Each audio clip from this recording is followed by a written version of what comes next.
Sejam muito bem-vindos, bem-vindas a uma edição especial, pessoal, que eu vou tratar a respeito dos fatores de risco psicossociais.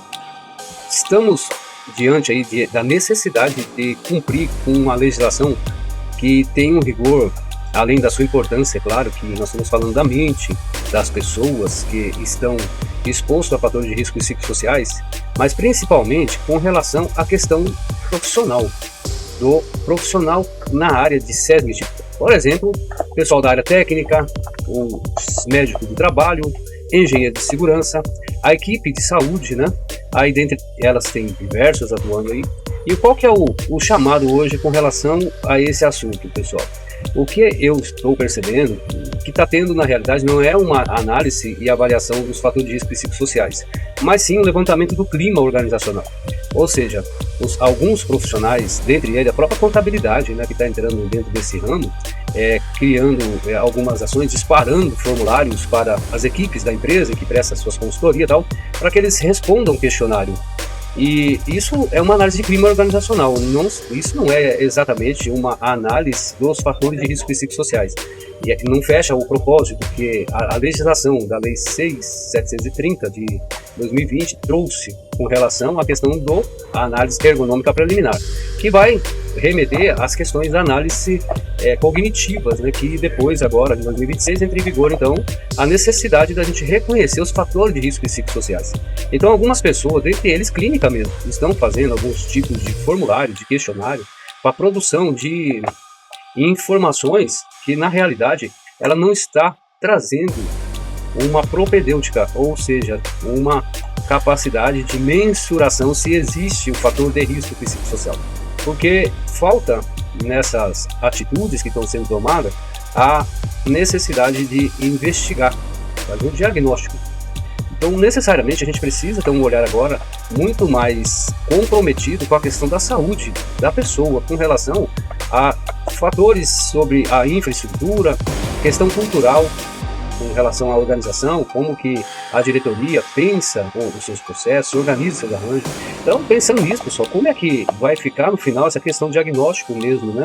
Para efeito de conseguir fazer um levantamento e ter essa capacidade de levar os fatores de risco para um profissional da área, por exemplo, psicologia, que é o melhor, né? Que é quem de fato pode atuar dentro do conceito hoje de clinicar situações de risco de burnout, né? Fatores de risco de burnout, depressões, ansiedades em agravos elevados e tal. Então, como é que a gente vai conseguir fazer isso se o critério ele está sendo muito simplificado? Na verdade, talvez não seja nem esse termo que eu quero usar, mas ele não está sendo adequado. É uma régua que ela não adapta ao fato, entendeu? Então, nós, da Ponto Seguro, pensando nessa questão, eu, por atuar muitos anos na área, nosso time aqui de psicologia e tal, eu desenvolvi um aplicativo, pessoal, para ser utilizado tanto no momento de fazer a análise, a avaliação do time de produção, seja qual for o processo, tá? E agora eu criei um aplicativo voltado para identificar, fazer o diagnóstico com relação ao plano de ação. Porque pensa assim, se você encontra um fator de risco psicossocial lá no time, vamos pensar uma quantidade de operadores de máquina, com relação a uma indústria que faz filme plástico. Então lá nós temos um time de produção de injetoras, de extrusoras e tal. Então aquele time ali, ele sendo avaliado, analisado, através da escala de respostas, quando se faz uma mensuração adequada e tal, chama aquele time, pode ser por grupo mesmo, hemogênese de exposição, né, que eu uso muito o termo de grupo focal. Então pega aquele grupo focal, faz a entrevista com eles e aí a gente vai conseguir verificar se existe alguma necessidade que pode gerar um fator de risco psicossocial na parte de infraestrutura. Ou melhor, tem algumas energias perigosas no processo que pode gerar alguma fadiga mental, alguma fadiga física, causar esgotamento, né, por exemplo, a infraestrutura, calor demais, ruído demais, sobrecarga de trabalho. A organização do trabalho pode gerar esse fator de risco psicossocial por excesso de horas extras, entendeu? Demandas excessivas por encontrar dentre os integrantes um que se cobra muito dele por ele ser muito competente, os outros acabam ficando escorados nele e tal. Então assim, a gente consegue fazer essa avaliação, a gente consegue analisar, avaliar e encontrar, beleza. E aí o que a gente faz com isso, pessoal? Já parou para pensar nisso? Hoje as contabilidades, as clínicas, estão colocando esses questionários assim de forma aleatória.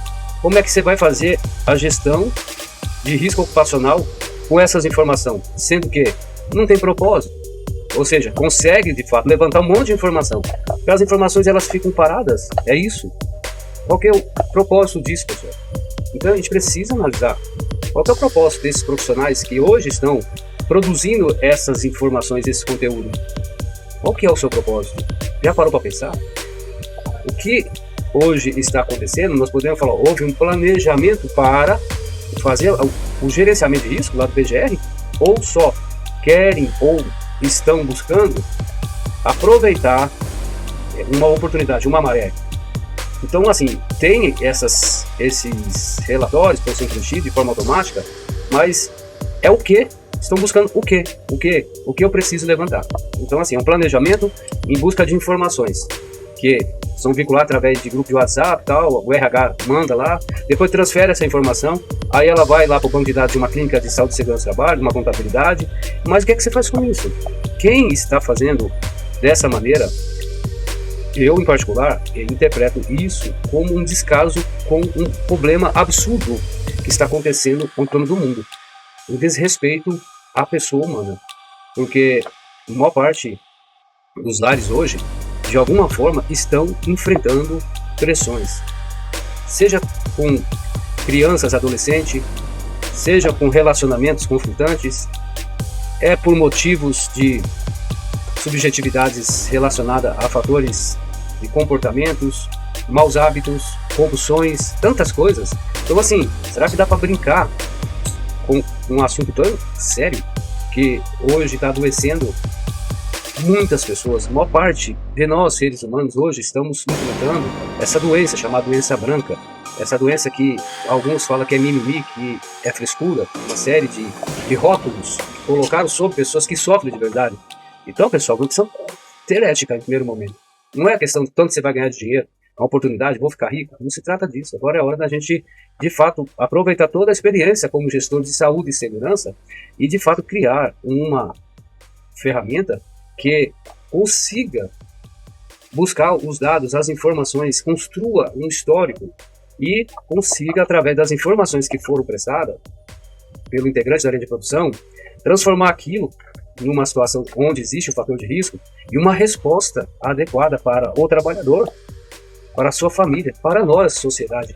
Porque tudo que a gente se omitir agora, nós vamos estar desconstruindo uma oportunidade ou nós vamos continuar contribuindo para a desconstrução humana.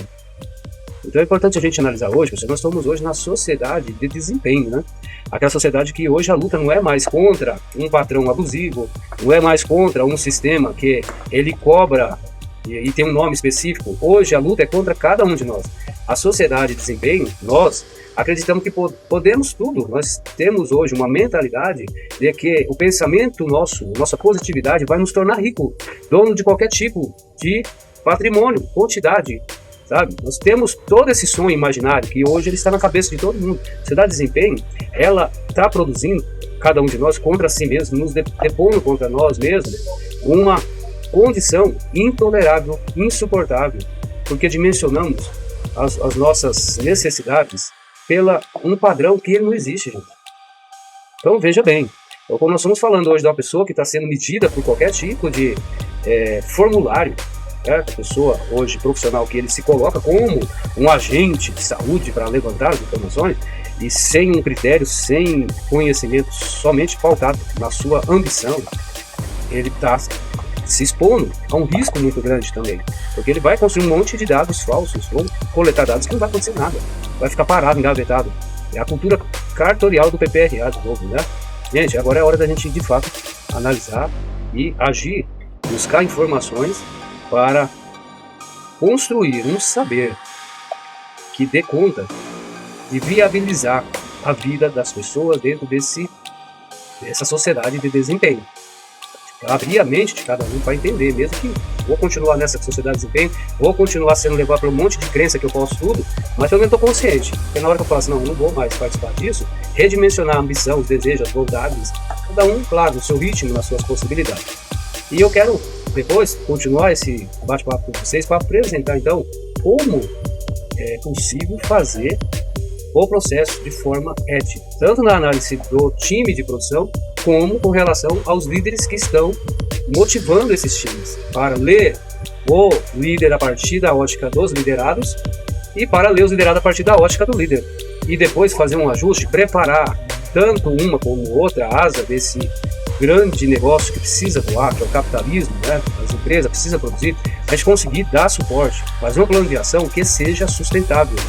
Não deixar o líder deles assistindo. Então, pessoal, eu vou apresentar para vocês como fazer isso através desta edição, que hoje eu estou fazendo um papo só em linhas gerais, e vou mostrar para vocês o aplicativo para desenvolvimento da liderança, e que ele mesmo vai poder, através do aplicativo, reconhecer, identificar um integrante da linha de produção, ver as condições dele diante de algumas respostas somáticas, ou seja, o comportamento mesmo, entendeu? A cognição comportamental, a pessoa sentindo um tipo de emoção, irritação, estresse, fadiga, desânimo, o líder poder fazer um diagnóstico sobre essa pessoa através do aplicativo mesmo.